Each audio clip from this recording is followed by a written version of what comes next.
യഹെസേക്കൽ 44 അധ്യായം 1 മുതൽ 31 വരെയുള്ള വാക്യങ്ങൾ. അനന്തരം അവൻ എന്നെ വിശുദ്ധ മന്ദിരത്തിന്റെ കിഴക്കോട്ട് ദർശനമുള്ള പുറത്തെ ഗോപുരത്തിലേക്ക് മടക്കിക്കൊണ്ടുവന്നു. എന്നാൽ അത് അടച്ചിരുന്നു. അപ്പോൾ യഹോവ എന്നോട് അരുളിച്ചത്, ഈ ഗോപുരം തുറക്കാതെ അടച്ചിരിക്കണം, ആരും അതിൽ കൂടി കടക്കരുത്. ഇസ്രായേലിന്റെ ദൈവമായ യഹോവ അതിൽ കൂടി അകത്ത് കടന്നുകൊണ്ട് അത് അടച്ചിരിക്കണം. പ്രഭുവോ, അവൻ പ്രഭുവായിരിക്കാൽ യഹോവയുടെ സന്നിധിയിൽ ഭോജനം കഴിപ്പാൻ അവിടെ ഇരിക്കണം. അവൻ ആ ഗോപുരത്തിന്റെ പൂമുഖത്തുകൂടി അകത്ത് കടക്കുകയും അതിൽ കൂടി പുറത്തു പോവുകയും വേണം. പിന്നെ അവൻ എന്നെ വടക്കേ ഗോപുരം വഴി ആലയത്തിന്റെ മുമ്പിൽ കൊണ്ടുചെന്നു. ഞാൻ നോക്കി, യഹോവയുടെ തേജസ് യഹോവയുടെ ആലയത്തിൽ നിറഞ്ഞിരിക്കുന്നത് കണ്ട് കവിണ്ണു വീണു. അപ്പോൾ യഹോവ എന്നോട് അരുളിച്ചത്, മനുഷ്യപുത്ര, യഹോവയുടെ ആലയത്തിന്റെ സകല വ്യവസ്ഥകളെയും നിയമങ്ങളെയും കുറിച്ച് ഞാൻ നിന്നോട് കൽപ്പിക്കുന്നതൊക്കെയും നീ നല്ലവണ്ണം ശ്രദ്ധ വെച്ച് കണ്ണുകൊണ്ട് നോക്കി ചെവി കൊണ്ട് കേൾക്കാം.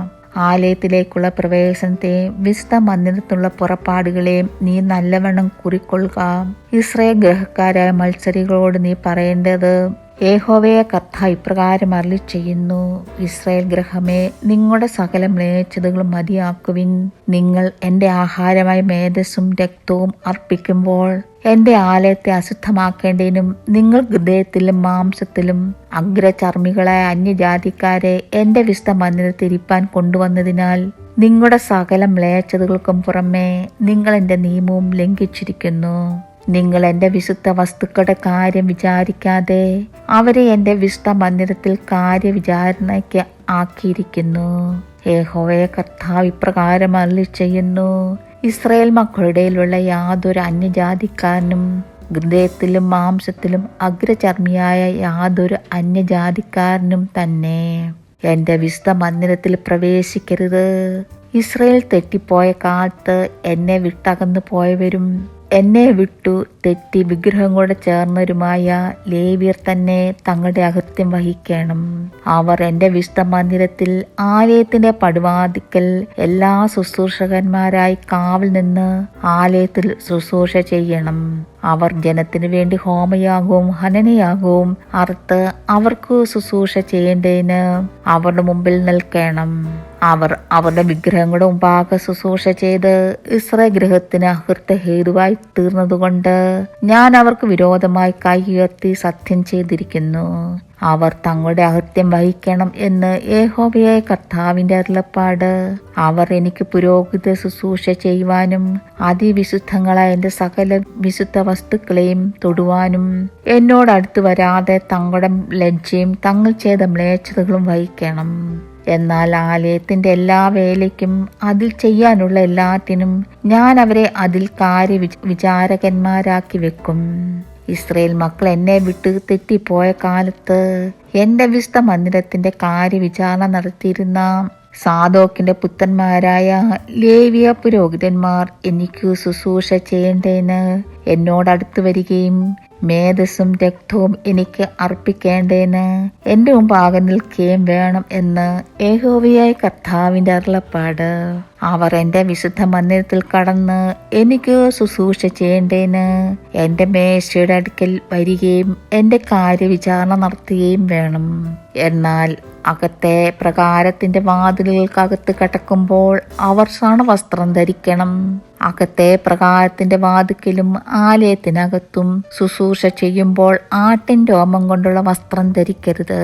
അവരുടെ തലയിൽ സണം കൊണ്ടുള്ള തലപ്പാവും അരയിൽ സണം കൊണ്ടുള്ള കാൽക്കുപ്പായവും ഉണ്ടായിരിക്കണം. വിയർപ്പുണ്ടാകുന്ന യാതൊന്നും അവർ ധരിക്കരുത്. അവർ പുറത്തെ പ്രകാരത്തിൽ ജനത്തിന്റെ അടുക്കിലേക്ക് തന്നെ ചെല്ലുമ്പോൾ തങ്ങളുടെ വസ്ത്രത്താൽ ജനത്തെ വിശുദ്ധീകരിക്കാതിരിക്കേണ്ടതിന് തങ്ങൾ ശുശ്രൂഷ ചെയ്ത സമയം ധരിച്ചിരുന്ന വസ്ത്രം നീക്കി വിശുദ്ധ മണ്ഡപങ്ങളിൽ വെച്ചിട്ട് വേറെ വസ്ത്രം ധരിക്കണം. അവർ തല ക്ഷൗരം ചെയ്യുകയോ തലമുടി നീട്ടുകയോ ചെയ്യാതെ കത്രിക മാത്രമേ ചെയ്യാവൂ. യാതൊരു പുരോഹിതനും വീഞ്ഞു കുടിച്ചകത്തെ പ്രകാരത്തിൽ കടക്കരുത്. വിധവയോ ഉപേക്ഷിക്കപ്പെട്ടവളെയോ ഭാര്യയായി എടുക്കാതെ. അവർ ഇസ്രായേൽ ഗൃഹത്തിലെ സന്തതിയിലുള്ള കന്യകമാരെയോ ഒരു പുരോഹിതന്റെ ഭാര്യയായിരുന്ന വിധവയോ വിവാഹം കഴിക്കണം.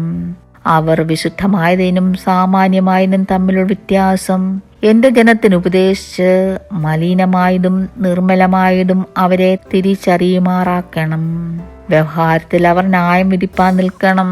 എന്റെ വിധികളെ അനുസരിച്ച് അവർ ന്യായം വിധിക്കണം. അവർ ഉത്സവങ്ങളിലൊക്കെയും എന്റെ പ്രമാണങ്ങളും ചട്ടങ്ങളും ആചരിക്കുകയും എന്റെ സബതുകളെ വിശദീകരിക്കുകയും വേണം. അവർ മരിച്ച ആളുടെ അടുക്കൽ ചെന്ന് അശുദ്ധരാകരുതേ. എങ്കിലും അപ്പൻ, അമ്മ, മകൻ, മകൾ, സഹോദരൻ, ഭർത്താവില്ലാത്ത സഹോദരി എന്നിവർക്ക് വേണ്ടി അശുദ്ധരാകാം. അവന്റെ ശുദ്ധീകരണം കഴിഞ്ഞ ശേഷം 7 ദിവസം എണ്ണണം. വിശുദ്ധ മന്ദിരത്തിൽ ശുശ്രൂഷ ചെയ്യേണ്ടതിന് അവനകത്തെ പ്രകാരത്തിൽ വിശുദ്ധ മന്ദിരത്തിലേക്ക് പോകുന്ന ദിവസത്തിൽ അവൻ പാപയാഗം അർപ്പിക്കണം എന്ന് യഹോവയായ കർത്താവിന്റെ അരുളപ്പാട്. അവരുടെ അവകാശമോ ഞാൻ തന്നെ അവരുടെ അവകാശം. നിങ്ങൾ അവർക്ക് ഇസ്രായേലിൽ സ്വത്തൊന്നും കൊടുക്കരുത്.